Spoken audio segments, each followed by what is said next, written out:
9th யூனிட்ல numerical some பார்க்கலாம் பாருங்க. First sum, consider two hydrogen atom Ha and Hb in the ground state. Assume that hydrogen atom Ha is at rest and hydrogen atom Hb is moving with a speed and make head-on collision with the stationary hydrogen atom Ha. After the collision, both of them move together. What is the minimum value of the kinetic energy of the moving hydrogen atom Hb such that any one of the hydrogen atom reaches first excitation? இந்த some நம்ம solve பண்ணலாம். இப்போ வந்து என்ன பண்ணலாம்னா, இப்போ இங்க இது ஒரு ஹைட்ரஜன் ஆட்டம் இருக்கு எடுத்துங்க, அடுத்து இன்னொரு ஹைட்ரஜன் ஆட்டம் இருக்குன்னு எடுத்துக்கங்க. சரிங்களா? இது ஃபர்ஸ்ட் ஹைட்ரஜன் ஆட்டம், இது second hydrogen atom. Second hydrogen atom move ஆயிட்டு இருக்கு, ஃபர்ஸ்ட் ஹைட்ரஜன் ஆட்டம் ரெஸ்ட்ல இருந்திருக்கு. அப்போ initial momentum of first hydrogen atom வந்து 0. செகண்ட் ஹைட்ரஜன் ஆட்டம் Hb இருக்கு இல்லைங்களா, அதுக்கு m × v இருக்கு. இந்த மொமெண்டமை நம்ம p அப்படின்னு எடுத்துக்கலாம். So initial momentum of the system is equal to p அப்படின்னு எடுத்துக்கோங்க. சரிங்களா? இப்போ initial kinetic energy of the system, initial kinetic energy of the system என்ன பார்த்தீங்கன்னா ஆஃப் mv² அப்படின்னு நமக்கு வரும். என்ன வரும்னா ஆஃப் mv² வருது. இதை மல்டிப்ளை அண்ட் டிவைட் பை எம்னு போடுங்க. So m divide by m அப்படி போட்டீங்கன்னா மொமெண்டமுக்கு ஃபார்முலா மாஸ் இன்டு வெலாசிட்டி, மேலே வந்து m² v² இருக்குனால மொமெண்டம் ஸ்கொயர்னு போட்டு இப்போ இந்த ஃபார்முலா ஞாபகம் வச்சுங்க. கைனடிக் எனர்ஜிக்கும் மொமெண்டமுக்கும் என்ன ஃபார்முலா பார்த்தீங்கன்னா kinetic energy equal to momentum square divided by 2 × m. இதுதான் இனிஷியல் கைனடிக் எனர்ஜி.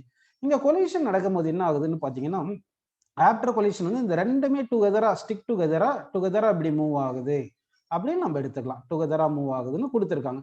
அப்போ ஸ்டிக் டுகெதரா மூவ் ஆயிருக்குன்னா அது பர்ஃபெக்ட்லி இன்எலாஸ்டிக் கொலிஷன். எந்த கொலிஷனா இருந்தாலும் momentum conserved, but kinetic energy வந்து கன்சர்வ்டா இருக்கணும்னா அது எலாஸ்டிக் கொலிஷனா இருக்கணும். இது வந்து இன்எலாஸ்டிக் கொலிஷனால கைனடிக் எனர்ஜி கன்சர்வ்டு கிடையாது, ஆனா வந்து எனர்ஜி கன்சர்வ்டு அப்படின்னு எடுத்துக்கலாம். இப்போ வந்து இப்போ பார்த்தீங்கன்னா இனிஷியல் கைனடிக் எனர்ஜி KI இருக்கு, இது இனிஷியல் எடுத்திருக்கோம். ஃபைனல் கேஸ் எடுக்கும் போது ஃபைனல் மொமெண்டம் எவ்வளோன்னு கண்டுபிடிக்கலாம் பாருங்க. ஆக்சுவலாக அந்த மொமெண்டம் கன்சர்வ் தானே, அப்படின்னா final momentum is equal to initial momentum அப்படின்னு நமக்கு வரணும். Final momentum is equal to என்ன வரணும், இனிஷியல் மொமெண்டம் வரணும். தட் இஸ் ஈக்குவல் P அப்படி இருக்கணும் according to conservation of momentum. So final kinetic energy என்ன பார்த்தீங்கன்னா இப்போதான் ஃபார்முலா சொல்லியிருக்கும் பாருங்க, p² டிவைட் பை 2m. அப்போ p² டிவைடட் பை 2 × m பார்த்தீங்கன்னா ரெண்டு ஹைட்ரஜன் மாஸ் சேர்ந்ததுனால 2m அப்படின்னு எடுத்துக்கலாம். அப்போ என்ன வருது பாருங்க, final kinetic energy is equal to இந்த p² பை 2m மட்டும் எடுத்தீங்கன்னா, அந்த p² பை 2m மட்டும் எடுத்தீங்கன்னா என்ன வருது பாருங்க, இனிஷியல் கைனடிக் எனர்ஜி தானே. அப்போ initial kinetic energy divide by 2, final kinetic energy is equal to initial kinetic energy by 2 அப்படின்னு நமக்கு கிடைச்சிருக்கு. இப்போ according to conservation of energy use பண்ணலாம். According to conservation of energy, conservation of energy எடுத்துக்கலாம். சரிங்களா? Conservation of energy எடுத்துக்கலாம். அப்படி எடுத்தோம்னா என்ன ஆயிருக்குன்னா initial energy must be is equal to final எனர்ஜியா இருக்கணும். சரிங்களா? இனிஷியல் எனர்ஜி என்ன பார்த்தீங்கன்னா இனிஷியல் கைனடிக் எனர்ஜி, ஃபைனலா என்ன பார்த்தீங்கன்னா ஃபைனல் கைனடிக் எனர்ஜி பிளஸ் ஒரு ஆட்டம்க்கு வந்து என்ன ஆயிருக்குன்னா எக்ஸைட்டட் ஸ்டேட் போயிருக்கு சொல்லியிருக்காங்க. What is the minimum value of the kinetic energy of the moving hydrogen atom such that any one of the hydrogen atom reaches the first excited state. அப்போ first excited state போறதுக்கு அப்போ first ஸ்டேட்ல இருந்து second state போயிருக்கு. அப்போ கொஞ்சம் அதுக்கு energy கொஞ்சம் இன்க்ரீஸ் ஆயிருக்கும், அது டெல்டா ன்னு எடுத்துக்கலாம். அந்த டெல்டா ஈ சப்ஸ்டிட் பண்ணிட்டோம்னா நமக்கு வந்து ஆன்சர் கிடைச்சிரும். புரியுதுங்களா உங்களுக்கு? சரி, அப்போ வந்து ஃபர்ஸ்ட் நம்ம என்ன எடுத்துக்கலாம்னா energy of the hydrogen atom இந்த ஸ்டேட்டுக்கு என்ன ஃபார்முலா பார்த்தீங்கன்னா எனர்ஜிக்கு வந்து -13.6 × Z² பை n². ஹைட்ரஜன் ஆட்டம்னால Z 1னால நம்ம Z வந்து 1ன்னு போட்டுடலாம். இப்போ வந்து இன்க்ரீஸ் இன் எனர்ஜி பார்த்தீங்கன்னா final energy minus initial energy, second ஸ்டேட்டுக்கு ஃபைனலா போகுது. அப்படி தானப்பா 13.6 காமனா எடுத்துட்டோம்னா என்ன வரும் பார்த்தீங்கன்னா உங்களுக்கு இந்த -13.6 இருக்குல்ல, ஒரு மைனஸ் நம்ம எடுத்துட்டோம்னா அப்போ 1/n1² மைனஸ் 1/n2² போட்டுடலாம். 1/n1² மைனஸ் 1/n2² போட்டுருங்க. புரியுதுங்களா உங்களுக்கு? சரி, இப்போ 13.6 இங்கே 1/1 மைனஸ் 1/2² ஃபர்ஸ்ட் ஸ்டேட்ல இருந்து செகண்ட் ஸ்டேட் போகுது. ஸோ 1 மைனஸ் 1/4ன்னு வருது. 1 மைனஸ் 1/4 எவ்வளோ பாருங்க, 3/4. அப்போ 3/4 ஆஃப் 13.6 நமக்கு கிடைக்குது. சரிங்களா? இப்போ வந்து இந்த இவ்வளவு எனர்ஜி வந்து இதுதான் டெல்டா இ, இவ்வளவு எனர்ஜி நமக்கு வந்து இன்க்ரீஸ் ஆயிருக்கும். இப்போ 13.6 இருக்கு இல்லைங்களா, இந்த 13.6ம் 4ம் நம்ம கேன்சல் பண்ணோம்னா நமக்கு என்ன வருது பாருங்க, 3.4 வரும். 3.4 × 10 நம்ம மல்டிப்ளை பண்ணோம்னா 10.2ன்னு கிடைக்குது. சரிங்களா? அப்போ டெல்டா இ வந்து 10.2. அப்போ வந்து ஒரு ஹைட்ரஜன் ஆட்டம் ஃபர்ஸ்ட் ஸ்டேட்ல இருந்து செகண்ட் ஸ்டேட்டுக்கு போகும்போது எவ்வளவு எனர்ஜி அப்சார்ப் பண்ணிக்கும் பார்த்தீங்கன்னா 10.2 எனர்ஜி அப்சார்ப் பண்ணிக்கும். அப்போ இனிஷியல் கைனடிக் எனர்ஜி அப்படியே போட்டுங்க. ஃபைனல் கைனடிக் எனர்ஜி நமக்கு இங்க இனிஷியல் கைனடிக் எனர்ஜி பை 2 இருக்கு இல்லையா, அதை சப்ஸ்டிட் பண்ணிக்கிங்க. Initial kinetic energy by 2 plus delta E வந்து நமக்கு 10.2. இது வந்து எலக்ட்ரான் வோல்ட்ல, ஆக்சுவலா -13.6 Z²/n²ன்றது எலக்ட்ரான் வோல்ட்ல கொடுத்துருக்காங்க. அப்போ எலக்ட்ரான் வோல்ட்ல இருக்கு. இப்போ இந்த பக்கம் இருக்கிற KI/2 initial kinetic energy by 2 இருக்கு இல்லையா, அது லெஃப்ட் சைடு கொண்டு வந்துருங்க. அப்போ initial kinetic energy minus initial kinetic energy by 2 equal 10.2 electron volt இருக்கு இல்லைங்களா. இப்போ இங்க பாருங்க KI மைனஸ் KI/2 என்ன வரும் சொல்லுங்க, KI/2 வருதுங்களா. That is equal 10.2 electron volt. இந்த 2 அந்த பக்கம் கொண்டு போயிருங்க. So initial kinetic energy is equal to 2 × 10.2 என்ன வரும் பார்த்தீங்கன்னா 20.4 எலக்ட்ரான் வோல்ட். அப்படின்னா ஒன் ஆஃப் தி ஆட்டம்க்கு இனிஷியலா எவ்வளவு எனர்ஜி இருந்திருக்கணும் பார்த்தீங்கன்னா 20.4 எலக்ட்ரான் வோல்ட்டா இருந்திருந்தா அந்த ரெண்டு ஆட்டமும் டுகெதரா கம்பைன் டுகெதரா மூவ் ஆயிருக்கும். அப்போ ஒரு ஹைட்ரஜன் ஆட்டம் வந்து ஃபர்ஸ்ட் எக்ஸைட்டட் ஸ்டேட்டுக்கு போயிருக்கும். அப்போ வந்து இந்த ஆட்டம்க்கு வந்து ஃபர்ஸ்ட் எனர்ஜி எவ்வளவு இருந்திருக்கணும், மினிமம் எனர்ஜி வந்து 20.4 எலக்ட்ரான் வோல்ட் இருந்திருக்கணும். அடுத்த क्वेश्चन பார்க்கலாம் பாருங்க. In the Bohr atomic model, the frequency of transitions is given by the following expression அப்படின்னு கொடுத்திருக்காங்க. சரிங்களா, அதாவது Rydberg constant into speed of light into 1/n² minus 1/m². அதாவது ஸ்டேட் nth ஸ்டேட்ல இருந்து mth ஸ்டேட்டுக்கு போகுது அப்படி கொடுத்துருக்காங்க. Consider the following transition so that the frequency of these transition obeys some rule is known as ridge combination principle அப்படின்னு இருக்காங்க. So இந்த ரூலை நம்ம வந்து கொண்டு வரணும். அது கொண்டு வரதுக்கு நம்ம ட்ரை பண்ணலாம் பாருங்க. இப்போ என்ன பண்ணலாம்னா, நம்ம இது energy state n is equal to 1 எடுத்துங்க. அடுத்து energy state n is equal to 2 எடுத்துங்க. அடுத்து இது வந்து energy state n is equal to 3 எடுத்துக்கலாமா, இப்படி எடுத்துங்க. சரி, இப்போ வந்து நம்ம என்ன பண்ணலாம்னா எனர்ஜிஸை நம்ம ரெப்ரசென்ட் பண்ணலாம். இங்க E3 இங்க எனர்ஜி, இங்க E2 எனர்ஜி, இங்க E1 எனர்ஜி ஸ்டேட் அப்படின்னு எடுத்துக்கலாம். புரியுதுங்களா உங்களுக்கு? சரி, இப்போ வந்து என்ன ஆகுதுன்னா தேர்ட் எனர்ஜி ஸ்டேட்ல இருந்து ஃபர்ஸ்ட் எனர்ஜி ஸ்டேட் டிரான்சிஷன் வரும்போது சர்டைன் எனர்ஜி வந்து எமிட் பண்ணியிருக்கோம். சரிங்களா, அந்த எனர்ஜி வந்து நம்ம E3 மைனஸ் E1 அப்படின்னு வச்சுக்கலாம். புரியுதுங்களா, E3 மைனஸ் E1 எடுத்துக்கலாம். இதே வந்து தேர்ட் ஸ்டேட்ல இருந்து செகண்ட் ஸ்டேட் வருதுன்னு வச்சுங்கப்பா. தேர்ட் ஸ்டேட்ல இருந்து செகண்ட் ஸ்டேட்டுக்கு இப்படி வந்து டிரான்சிஷன் வருதுன்னா இப்போ எனர்ஜி வந்து என்ன ஆயிருக்கும்னா வந்து உங்களுக்கு இங்க எமிட் பண்றது E2ல அதாவது E3 minus E2 energy emit பண்ணியிருக்கும். புரியுதுங்களா, செகண்ட் ஸ்டேட்ல இருந்து ஃபர்ஸ்ட் ஸ்டேட்டுக்கு வந்துச்சுன்னா அப்ப என்ன ஆகுது, எனர்ஜி எமிட்டட் வந்து E2 மைனஸ் E1 அப்படின்னு நமக்கு வருது. ஸோ இப்போ இந்த டயக்ராம்ல பார்த்தீங்கன்னா நமக்கு E3 மைனஸ் E1 எப்படி எழுதிக்கலாம் பார்த்தீங்கன்னா that is equal to E3 minus E2 plus என்ன பண்ணலாம் பாருங்க E2 மைனஸ் E1 அப்படின்னு நம்ம எழுதிக்கலாம் இல்லைங்களா. சரி, இப்படி எழுதிக்கலாம். இப்போ இந்த எனர்ஜி இப்போ E3ல இருந்து E1 டைரக்டா எனர்ஜி வரும்போது அதுக்கு என்ன ஃபார்முலா பார்த்தீங்கன்னா h இன்டு நியூ ஃப்ரீக்வன்சி 3ல இருந்து 1 வருது. கரெக்டுங்களா, இஸ் ஈக்குவல் டு E3ல இருந்து E2க்கு போட்டீங்கன்னா வரும் சொல்லுங்க h இன்டு நியூ, அதாவது எனர்ஜிக்கு h இன்டு நியூன்னு வச்சுக்கணும்.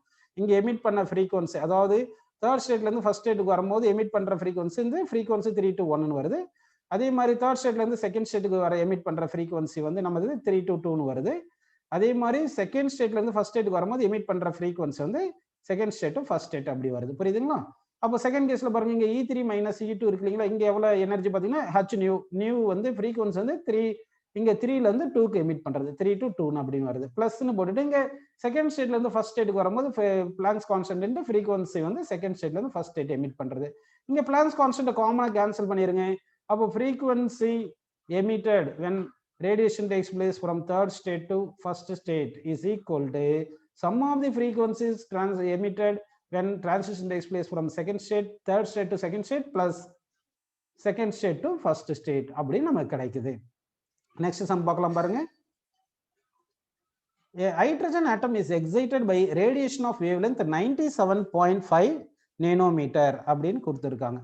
Find the principal quantum number of the excited state அப்படின்னு சொல்லியிருக்காங்க. Show that the total number of lines in emission spectrum is n into n minus 1/2. Compute the total number of possible lines in emission spectrum as given in A அப்படின்னு question கேட்டிருக்காங்க. இப்போ நம்ம solve பண்ணலாம் பாருங்க.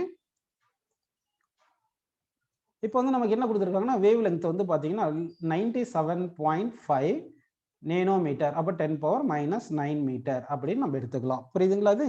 சரி, இப்போ வந்து நம்ம என்ன பண்ண போறோம்னா இதை வந்து சப்ஸ்டிட் பண்ண போறோம். எப்படி சப்ஸ்டிட் பண்ணா எந்த ஃபார்முலா பார்த்தீங்கன்னா 1/wavelength emitted is equal to Rydberg constant into 1/n1² minus 1/n2². இதுதான் ஃபார்முலா. சரிங்களா, இப்போ n1 வந்து 1ன்னு போட்டுடலாம். ஏன்னா வந்து atom is excited radiation of wavelength 97.5 nanometer. Find the principal quantum number of the excited state னு கேட்டிருக்காங்க. அப்படிதானப்பா கேட்டிருக்காங்க. சரி, இப்போ கவனிங்க, இந்த சம் நம்ம சால்வ் பண்ணலாம். இது எக்ஸைட்டட்ன்றதுனால n1 is equal to 1 ன்னு எடுத்துக்கலாம். n2 நம்ம கண்டுபிடிக்கணும். அப்படிதானப்பா, n2 வந்து நம்ம கண்டுபிடிப்போம். சரி, n1 க்கு 1 போட்டுருங்க. லாம்டா வந்து நமக்கு தெரியும் 1 by லாம்டா r கீழே கொண்டு வந்து லாம்டா r வந்துருது ஈக்குவல் டு 1 by 1 ஸ்கொயர் வந்து 1 ன்னு போட்டு மைனஸ் 1 by n2 ஸ்கொயர் அப்படின்னு எடுத்துக்கோங்க. ஃபர்ஸ்ட் ஒன்று நம்ம பண்ணிட்டு இருக்கோம். சரிங்களா? இப்போ வந்து பாத்தீங்கன்னா இதுல இருந்து 1 by n2 ஸ்கொயர் இருக்கு இல்லைங்களா? 1 by n2 square equal to 1 minus 1 by lambda into r அப்படின்னு வரும்.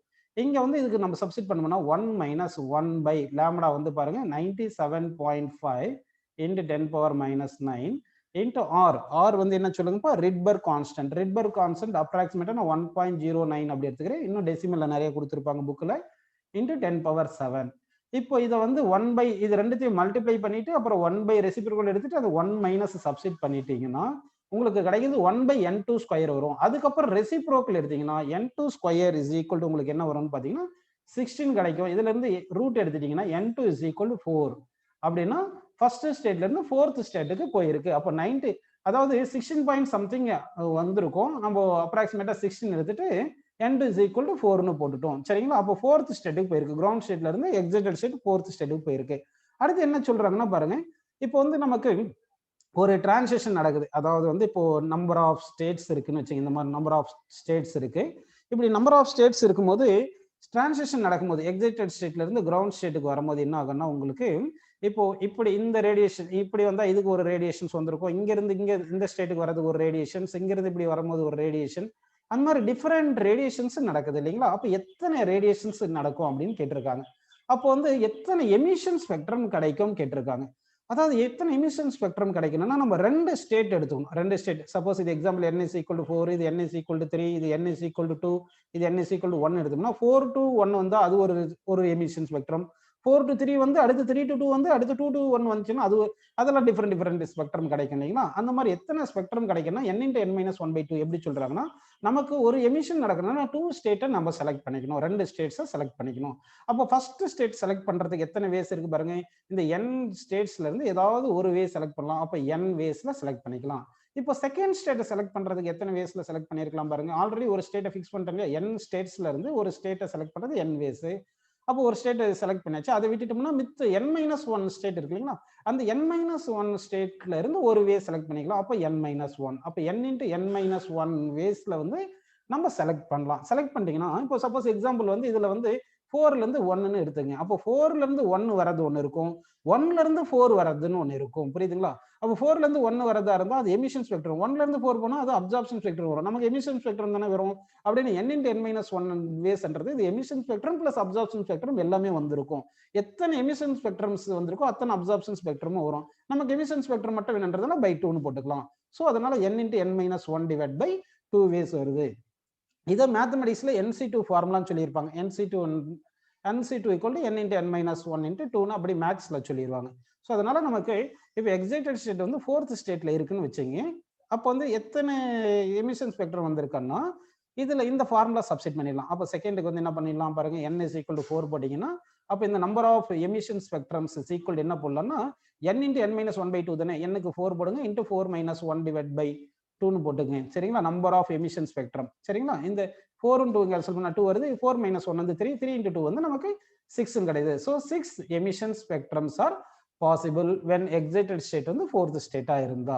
அந்த மாதிரி நமக்கு ஆன்சர் கிடைச்சிருக்கு. நெக்ஸ்ட் சம் பார்க்கலாம் பாருங்க. Calculate the radius of the earth if the density of the earth is equal to the density of the nucleus அப்படின்னு சொல்லியிருக்காங்க. அப்படின்னா நமக்கு வந்து டென்சிட்டி ஆஃப் தி நியூக்ளியஸ் தெரியணும். டென்சிட்டி ஆஃப் தி நியூக்ளியஸ் புக்ல என்ன கொடுத்துருக்காங்க பார்த்தோம்னா டென்சிட்டி ஆஃப் தி நியூக்ளியஸ் வந்து approximately 2.3 into 10 power 17 kilogram per metre cube அப்படின்னு கொடுத்துருக்காங்க. சரிங்களா? அப்போ டென்சிட்டி ஆஃப் தி நியூக்ளியஸ் வந்து 2.3 into 10 power 17 kilogram per metre cube. ஒருவேளை நமக்கு டென்சிட்டி ஆஃப் தி எர்த் வந்து ஈக்குவல் டென்சிட்டி ஆஃப் தி நியூக்ளியஸா இருந்துச்சுன்னா அப்போ ரேடியஸ் ஆஃப் தி எர்த் எவ்வளோன்னு கேட்டிருக்காங்கப்பா. அதுதான்ப்பா நமக்கு டென்சிட்டிக்கு என்ன ஃபார்முலா, மாஸ் பை வால்யூம். இங்க மாஸ் கொடுத்துருக்காங்க பாரு, மாஸ் ஆஃப் தி எர்த் வந்து 5.97 into 10 power 24 கொடுத்துருக்காங்க. சரி, இதுல இருந்து வால்யூம் இஸ் ஈக்குவல் என்ன வரும்னு சொல்லுங்க, மாஸ் பை டென்சிட்டி வருது. மாஸுக்கு என்ன ஃபார்முலா சொல்லுங்க, 4/3 pi r cube. இதுதான் formula. That is equal to mass by டென்சிட்டின்னு வருது. கரெக்ட்டுங்களா? இப்போ இந்த ரீஅரேஞ்ச் பண்ணுங்க. அப்போ r cube இஸ் ஈக்குவல் என்ன வரும்னா 3 அங்கிட்டு போயிடும் 3m. கரெக்ட்டுங்களா? டிவைட் பை 4 இங்கிட்டு வந்துடும், பையும் கீழே வந்துடும், 4 pi rho அப்படின்னு போட்டுக்கலாம். இப்போ நமக்கு ரேடியஸ் என்ன வேணும்? அப்போ கியூபிக் ரூட் எடுத்துருங்க. அப்போ 3m divide by 4 pi rho whole power 1/3ன்னு போட்டுக்கலாமா? சரி, இப்போ இந்த வேல்யூஸ் நமக்கு தெரிஞ்ச வேல்யூஸ் எல்லாமே நம்ம சப்ஸ்டிட் பண்ண போறோம். சப்ஸ்டிட் பண்ணோம்னா இந்த ரேடியஸ் கிடைச்சிரும். அப்போ radius r is equal to radius of the earth R capital ஆர்னு எடுத்திருக்கேன், ஸ்மால் ஆர் ஏதாவது நம்ம சிம்பிள் எடுத்துக்கலாம். ஈக்குவல் டு 3 இன்ட்டு மாஸ் எவ்வளவு கொடுத்துருக்காங்க பாருங்க. மாஸ் வந்து 5.97 இன்ட்டு 10^24 கிலோகிராம். எல்லாமே எம்கேஎஸ் யூனிட்ல எழுதிருங்க. டிவைட் பை 4ன்னு போட்டுருங்க. இன்ட்டு பை வேல்யூ வந்து 3.141 எழுதிக்கிங்க. இன்ட்டு டென்சிட்டி எவ்வளவு கொடுத்துருக்காங்க பாருங்க. 2.3 இன்ட்டு 10^17 கொடுத்துருக்காங்க. இதெல்லாமே சால்வ் பண்ணீங்கன்னா உங்களுக்கு அப்ராக்சிமேட்லி ரேடியஸ் வந்து 180 மீட்டர் அப்படின்னு நமக்கு ஆன்சர் கிடைக்கும். சரிங்களா? நெக்ஸ்ட் சம் போயிடலாமா? பாருங்க, 5th சம் பாருங்க. Calculate the mass defect and the binding energy per nucleon of the இது சில்வர் 108 நியூக்ளியஸ் அப்படின்னு கொஸ்டின் கேட்டிருக்காங்க. இங்க atomic mass of the silver வந்து 107.905994 அப்படின்னு கொஸ்டின் கொடுத்துருக்காங்க. சரிங்களா? சரி, இப்போ இதை சால்வ் பண்ணலாம் பாருங்க. இப்போ மாஸ் டிஃபெக்ட்டுக்கு என்ன ஃபார்முலா பார்த்தீங்கன்னா, மாஸ் டிஃபெக்ட்டுக்கு நம்ம ஃபார்முலா எழுதலாம்ப்பா. மாஸ் டிஃபெக்ட்டுக்கு என்ன ஃபார்முலா பார்த்தீங்கன்னா வந்து, அதாவது இப்போ மாஸ் ஆஃப் தி நியூக்ளியஸ் கொடுத்திருந்தா ஒரு ஃபார்முலா வரும், மாஸ் ஆஃப் தி ஆட்டம் கொடுத்திருந்தா ஒரு ஃபார்முலா. இது அட்டாமிக் மாஸ்னால மாஸ் ஆஃப் தி ஆட்டம் கொடுத்துருக்காங்கன்னு எடுத்துட்டு நம்ம என்ன பண்ணலாம்னா z into mass of hydrogen plus a minus z into mass of neutron அப்படின்னு போட்டு மைனஸ் அட்டாமிக் மாஸ் அப்படின்னு நம்ம போட்டுக்கலாம். இதுதான் மாஸ் டிஃபெக்ட் ஃபார்முலா. ஜெட்ன்றது atomic number of proton, a minus ஜெட்ன்றது நம்பர் ஆஃப் நியூட்ரான் அப்படின்னு நம்ம எடுத்துக்கணும். சரி, நம்ம ஒவ்வொரு ஃபர்ஸ்ட் வந்து மாஸ் ஆஃப் தி ஹைட்ரஜன் எவ்வளவு பார்த்தீங்கன்னா 1.00785. அடுத்து மாஸ் ஆஃப் நியூட்ரான் எவ்வளவு கொடுத்துருக்காங்க புக்ல பாருங்க, 1.0086665 அப்படி கொடுத்துருக்காங்க. அடுத்து அட்டாமிக் மாஸ் வந்து இவங்க கொடுத்துருக்காங்க 107.905949 கொடுத்துருக்காங்க. இது வந்து அட்டாமிக் மாஸ். ஸோ இந்த வேல்யூஸ் எல்லாம் இப்போ நம்ம ஃபார்முலால நம்ம சப்ஸ்டிட் பண்ணிடலாம். இப்போ இந்த ஃபார்முலா சப்ஸ்டிட் பண்ணீங்கன்னா ஃபர்ஸ்ட் ஜெட் எவ்வளவு கொடுத்துருக்காங்க பாருங்க. ஜெட்ன்றது அட்டாமிக் நம்பர் வந்து 47 கொடுத்துருக்காங்களா, அப்போ 47 போட்டுக்கிட்டு இன்ட்டு மாஸ் ஆஃப் ஹைட்ரஜன் நம்ம 1.00785 அப்படின்னு கண்டுபிடிச்சிருக்கோம். பிளஸ் அடுத்து இந்த a மைனஸ் ஜெட், ஏன்றது எவ்வளவு பாருங்க, மாஸ் நம்பர் வந்து 108, மாஸ் நம்பர் வந்து 108 இருக்கா. அப்போ 108 மைனஸ் 47 போட்டோம்னா 61 கிடைக்கும். 108 மைனஸ் a வந்து 108, ஜெட் வந்து 47, இது ரெண்டு செப்பரேட் பண்ணோம்னா நமக்கு 61ன்னு கிடைக்கும். சரிங்களா? இப்போ இன்ட்டு மாஸ் ஆஃப் நியூட்ரான் போடணும். மாஸ் ஆஃப் நியூட்ரான் எவ்வளவு இருக்கு பாருங்கப்பா, 1.0086665 வந்திருக்கா. சரி, இது எல்லாத்தையும் சம் பண்ணிட்டு இதுல இருந்து நம்ம என்ன பண்ணணும், mass of the atom separate பண்ணிடணும். மாஸ் ஆஃப் ஆட்டம் எவ்வளவு கொடுத்தாங்க பாருங்க, 107.905949 கொடுத்துருக்காங்க. சரிங்களா? 49 கொடுத்துருக்காங்க. ஸோ இதை இப்போ எல்லாமே நம்ம சிம்பிளை பண்ணோம்னா நமக்கு மாஸ் டிஃபெக்ட் வரும். மாஸ் டிஃபெக்ட் இதை சிம்பிளை பண்ண எவ்வளவு கிடைக்கும் பார்த்தீங்கன்னா, எல்லாமே நம்ம அட்டாமிக் மாஸ் யூனிட்ல போட்டிருக்கோம். இது எல்லாமே அட்டாமிக் மாஸ் யூனிட்ல தான் போட்டிருக்கோம். ஸோ நமக்கு வர போறது ஆன்சர் வந்து அட்டாமிக் மாஸ் யூனிட்ல கிடைக்கும். புரியுதுங்களா? இந்த மாதிரி ஆன்சர் கிடைக்குது. சரி, இப்போ வந்து நம்ம என்ன பண்ண போறோம்னா, இது வந்து அட்டாமிக் மாஸ் யூனிட்ல கிடைச்சிருக்கு. இப்போ பைண்டிங் எனர்ஜி பர் நியூக்ளியான் கேட்டிருக்காங்க பாருங்க. பைண்டிங் எனர்ஜி பர் நியூக்ளியான் கேட்டிருக்காங்க. ஸோ இப்போ பைண்டிங் எனர்ஜி பர் நியூக்ளியன்னா binding energy by mass number. இதுல செகண்ட் கேட்டது வந்து பைண்டிங், ஃபர்ஸ்ட் வந்து மாஸ் டிஃபெக்ட் கேட்டாங்க, அது பண்ணிட்டோம். இப்போ செகண்ட் வந்து என்ன கேட்டிருக்காங்கன்னா பைண்டிங் எனர்ஜி பர் நியூக்ளியான் கேட்டிருக்காங்க. அப்போ பைண்டிங் எனர்ஜி பர் நியூக்ளியானுக்கு என்ன ஃபார்முலா பார்த்தீங்கன்னா, மாஸ் டிஃபெக்ட் இன்ட்டு ஆக்சுவலா சி ஸ்கொயர்னு போட்டுட்டு mass defect into C square divide by mass number போடணும். இப்போ இந்த மாஸ் டிஃபெக்ட் என்ன பண்ணியிருக்கோம், 0.99039 அட்டாமிக் மாஸ் யூனிட் வந்து u இன்ட்டு சி ஸ்கொயர் வந்திருக்கு. டிவைட் பை இது மாஸ் நம்பர் வந்து நமக்கு 108ன்னு வந்திருக்கு. கரெக்டுங்களா? சரி, இப்போ இந்த u இன்ட்டு சி ஸ்கொயர் இருக்கு, atomic mass unit into C ஸ்கொயரை வந்து அப்படியே மில்லியன் எலக்ட்ரான் வோல்ட்ல கன்வெர்ட் பண்றதுக்கு அதாவது ஒரு ஃபார்முலா இருக்கு. 1 atomic mass into C square is equal to இது 931.5 மில்லியன் எலக்ட்ரான் வோல்ட் அப்படின்னு நமக்கு ஒரு ஃபார்முலா இருக்கு. சரிங்களா? இதை சப்ஸ்டிட் பண்ணிடுவோம். சப்ஸ்டிட் பண்ணீங்கன்னா உங்களுக்கு பைண்டிங் எனர்ஜி பர் நியூக்ளியான் கிடைக்கும். ஸோ பாருங்க, 0.990391 இன்ட்டு 931.5 டிவைட் பை 108. இதை சப்ஸ்டிட் பண்ணீங்கன்னா உங்களுக்கு 8.5 மில்லியன் எலக்ட்ரான் வோல்ட் அப்படின்னு இந்த ஆன்சர் உங்களுக்கு கிடைக்கும். கரெக்டான ஆன்சர் கிடைக்கும். நெக்ஸ்ட் கொஸ்டின் பாருங்க. half-lives of two radioactive elements A and B are 20 minutes and 40 minutes respectively. Initially, the sample have equal number of nuclei. Calculate the ratio of the decayed number of A and B nuclei after 80 minutes அப்படின்னு question கேட்டிருக்காங்க. So இந்த question கொஞ்சம் பாருங்க, கொஞ்சம் டிஃப்ரெண்டா இருக்கு. என்ன பார்த்தீங்கன்னா வந்து டீகேட் நியூக்ளியை அப்படின்னு கேட்டிருந்தாங்க. நம்ம கிட்ட இருக்கிற ஃபார்முலா வந்து இந்த ஒரு ஃபார்முலா இருக்கும். Number of undecayed nucleus is equal to NO divide by 2 power n. என்னன்றது number of half lives, number of half லைஃப்ஸ்னு எடுத்துக்கலாம். இப்போ ஏக்கு வந்து பார்த்தீங்கன்னா 20 மினிட்ஸ் கொடுத்துருக்காங்க, 20 மினிட்ஸ் கொடுத்துருக்காங்க சரிங்களா. நம்பர் ஆஃப் ஆஃப் லைஃப்ஸ்க்கு என்ன ஃபார்முலா பார்த்தீங்கன்னா total time divide by half லைஃப்னு போட்டுக்கணும். அப்போ டோட்டல் டைம் வந்து 80 மினிட்ஸ் தானப்பா, 80 மினிட்ஸ். ஆஃப் லைஃப் ஆஃப் ஏ வந்து 20 கொடுத்தது, அந்த 20 போட்டிங்கன்னா உங்களுக்கு தட் இஸ் ஈக்குவல் டு 4 கிடைக்குது. அப்போ வந்து நமக்கு NAன்றது நம்பர் ஆஃப் அன்டிகேட் நியூக்ளியை பிரசன்ட் வந்து என்ன வரும் பார்த்தீங்கன்னா N0 டிவைட் பை 2 பவர் 4னு போட்டுங்க. ஏன்னா இந்த formula that is equal N0 divide by 16 அப்படின்னு வந்திருக்கு. அப்போ வந்து 80 மினிட்ஸ் பொறுத்து first A type of nucleus எத்தனை இருக்குன்னு பார்த்தீங்கன்னா N0 பை 16 நியூக்ளியஸ் இருக்கு. இப்போ பி டைப் ஆஃப் நியூக்ளியஸ் பார்க்குறோம். அதுக்கு வந்து எத்தனை ஆஃப் லைஃப் முடிஞ்சிருக்குன்னு பார்த்தோம்னா total time divide by half life of பின்னு போடணும். டோட்டல் டைம் 80 மினிட் கொடுத்துருக்காங்க. ஆஃப் லைஃப் ஆஃப் பி பார்த்தீங்கன்னா 40 மினிட் கொடுத்துருந்தா 40 போட்டிங்கன்னா 80 பை 40 வந்து 2னு கிடைக்குது. இப்போ நம்பர் ஆஃப் அன்டிகேட் நியூக்ளியை பிரசன்ட் அட் தட் இன்ஸ்டன்ட் வந்து 80 மினிட்ஸ்க்கு அப்புறம் பார்த்தீங்கன்னா என்ன ஃபார்முலா பார்த்தீங்கன்னா N0 divide by 2 power n. 2 power n வந்து 2 பவர் 2னு போடுங்க. ஏன்னா 2 half lives that is equal N0 divide by 4 அப்படின்னு வந்திருக்கு. இது வரைக்கும் இது புரிஞ்சிருக்கு உங்களுக்கு, புரியுதுங்களா உங்களுக்கு? சரி, இப்போ நாம என்ன பண்ண போறோம்னா அவங்க நம்பர் ஆஃப் நியூக்ளியை டீகேடு தானே கேட்டிருக்காங்க. அப்போ நம்பர் ஆஃப் நியூக்ளியை டீகேடுனா அன்டிகேடு வந்து அன்டிகேடு வந்து என்னன்னு பார்த்துட்டோம். அன்டிகேடு வந்து n.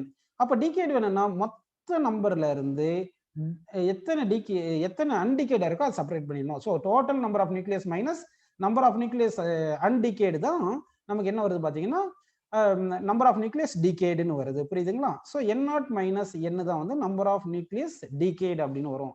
So this is equal to என்ன வரும் பார்த்தீங்கன்னா ஃபர்ஸ்ட் கேஸுக்கு வந்து இதுதான் ஃபர்ஸ்ட் கேஸ் கண்டுபிடிக்கலாமா? ஃபர்ஸ்ட் கேஸ்க்குன்னா ஏன்னு போட்டுக்கணும். அப்போ N0 மைனஸ் எத்தனை நியூக்ளியஸ் அன்டிகேடா இருக்கு? N0 பை 16 இருக்கு, புரியுதுங்களா? இதை சிம்பிளை பண்ணோம்னா நமக்கு என்ன வரும் பாருங்க, 16 எல்சிஎம் எடுத்துட்டீங்கன்னா 15 N0 பை 16 அப்படின்னு வருது.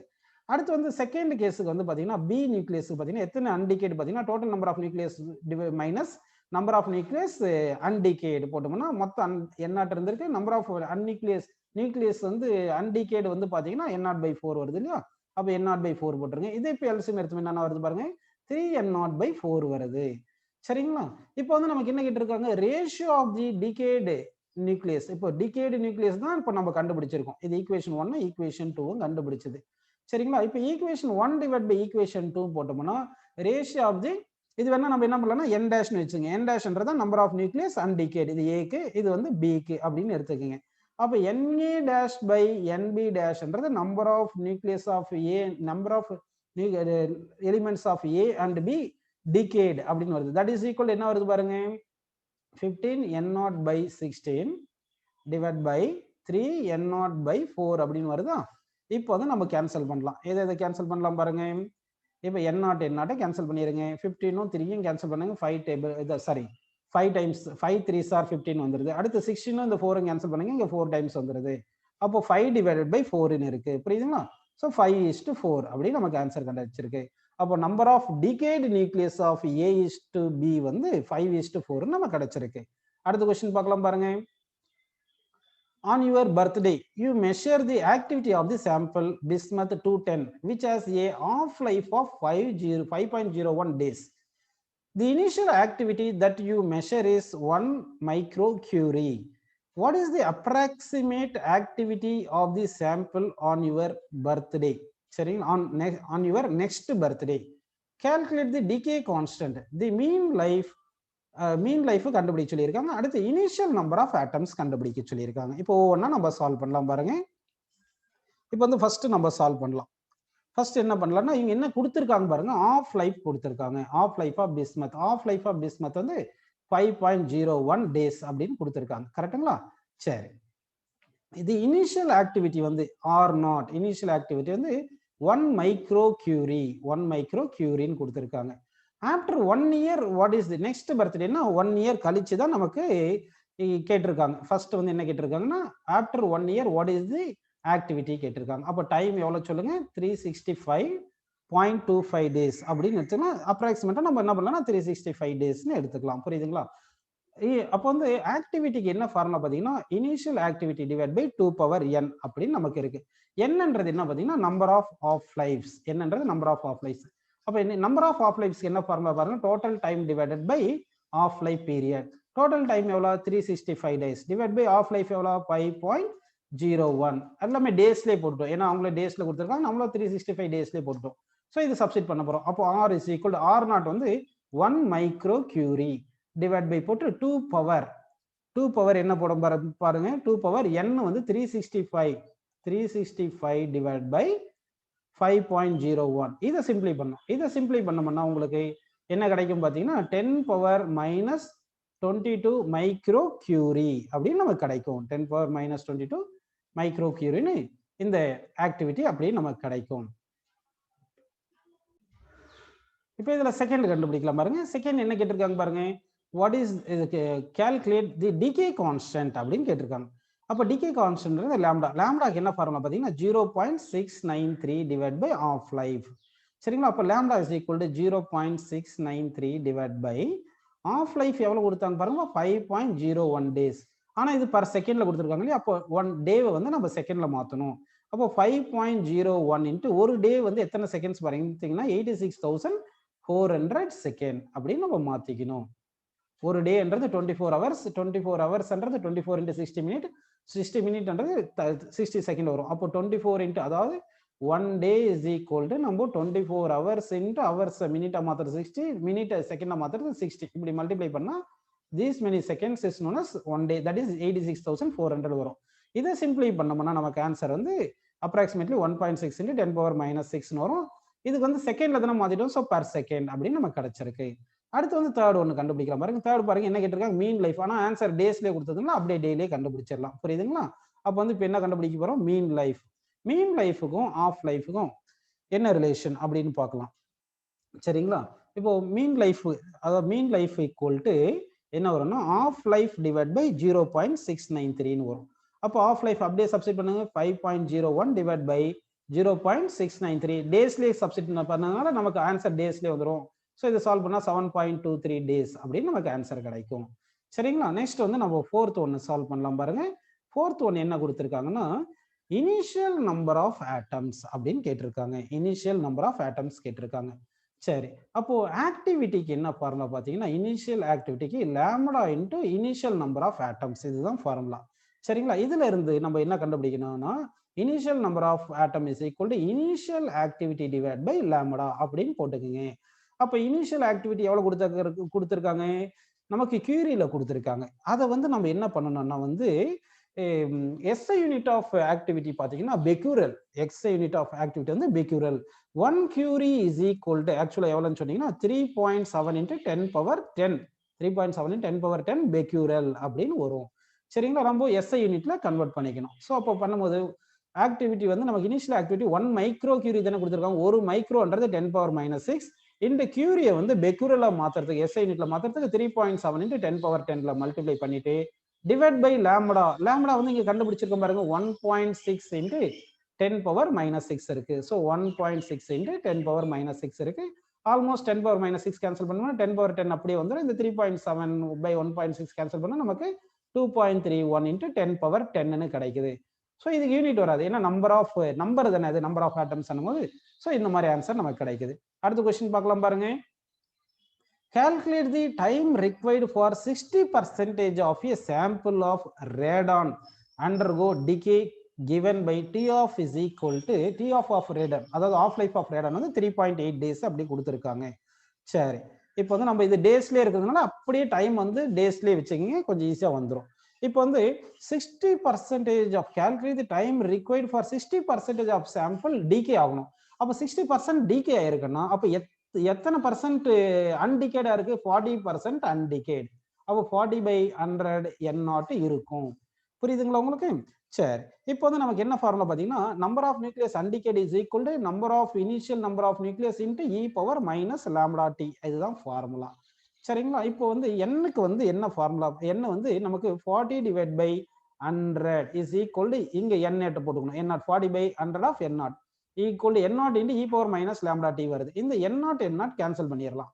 இப்போ 40 பை 100 4 பை 10 எடுத்துக்கிட்டு இதுக்கு equal to e power minus lambda tன்னு எடுத்துக்கலாம். இது ஒரு ரெசிப்ரோக்கல் எடுத்துட்டீங்கன்னா உங்களுக்கு e power lambda t is equal என்ன வரும்னா 10 பை 4 வரும். தட் இஸ் ஈக்குவல் டு 2.5 வந்துரும்.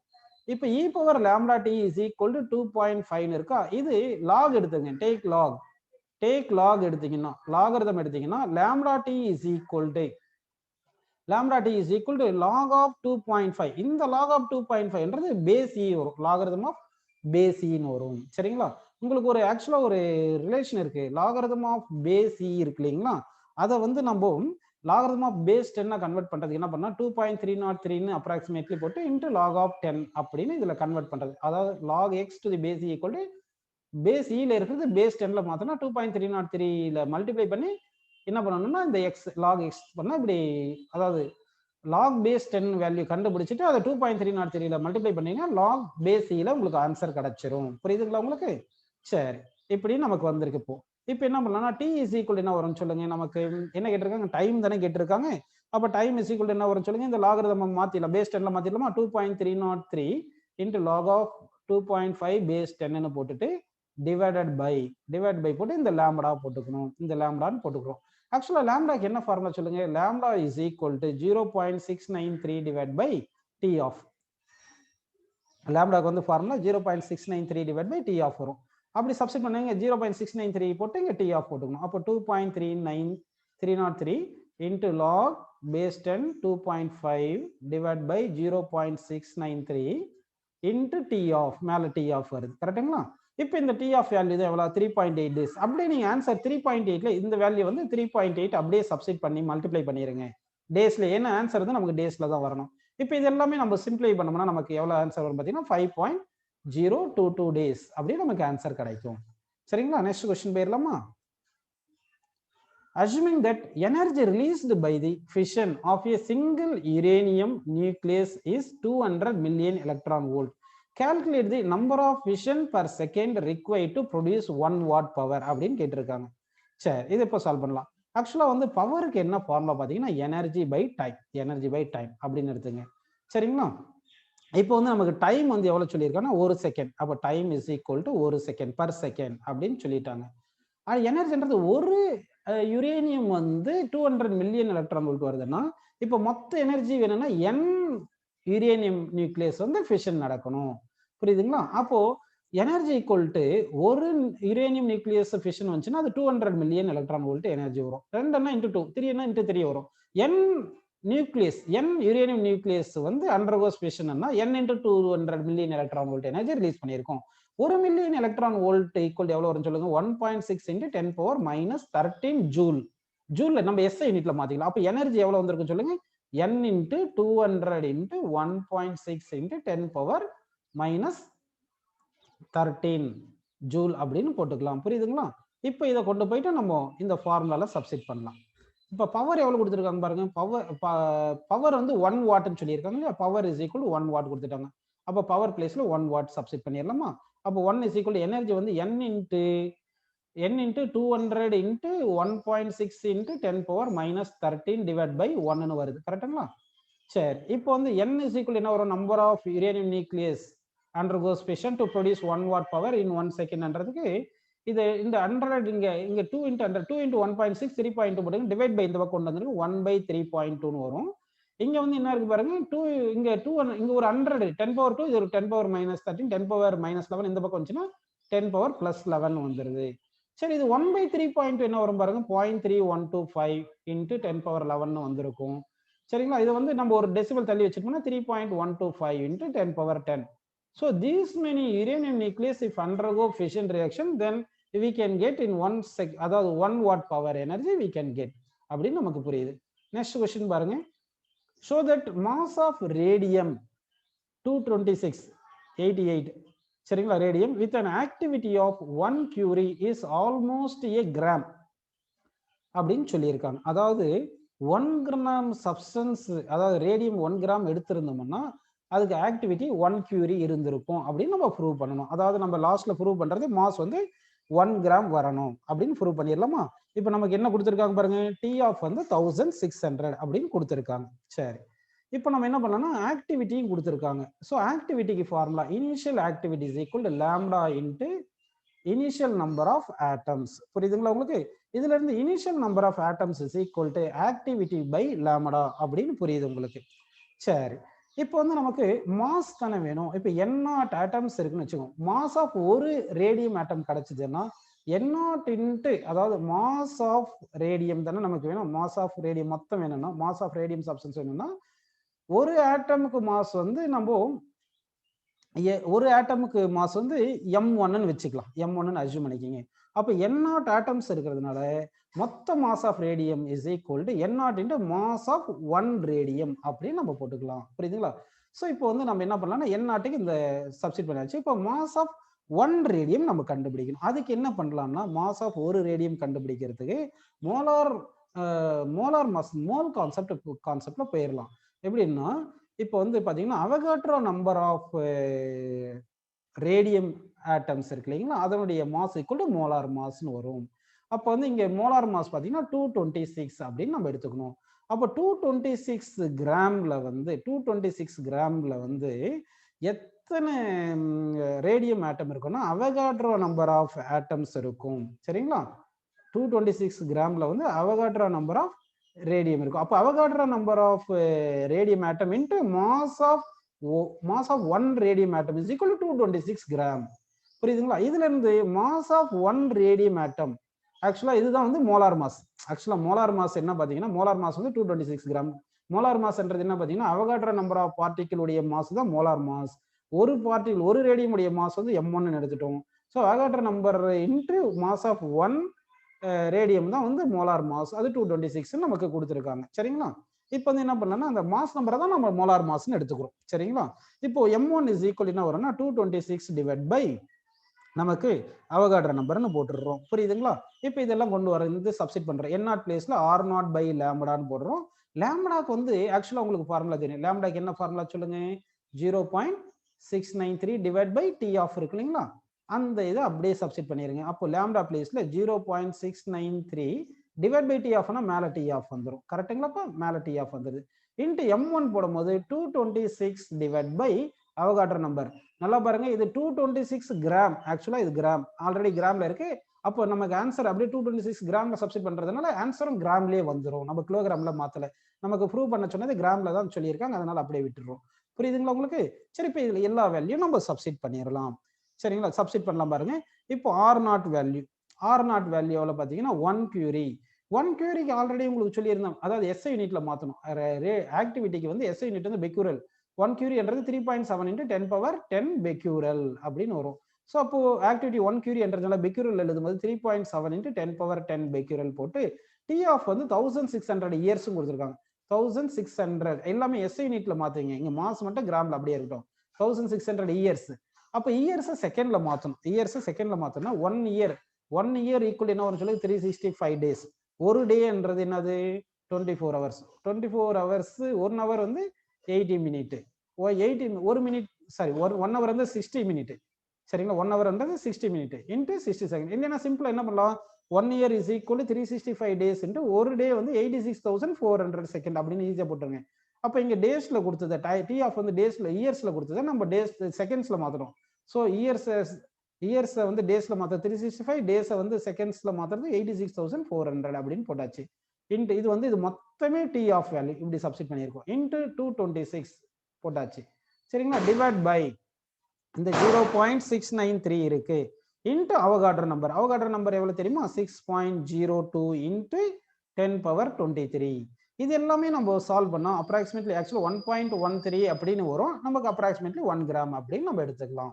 சரிங்களா? அப்போ 1 curie ஆக்டிவிட்டி இருந்துச்சுன்னா அதனுடைய மாஸ் வந்து இந்த ரேடியம்க்கு வந்து 1 கிராம் அப்படின்னு நமக்கு கிடைக்குது. நெக்ஸ்ட் சம் போயிடலாம் பாருங்க. Caracol pieces of tree is found from an archaeological site. The carbon-14 content of this caracol is only 17.5%. சரிங்களா?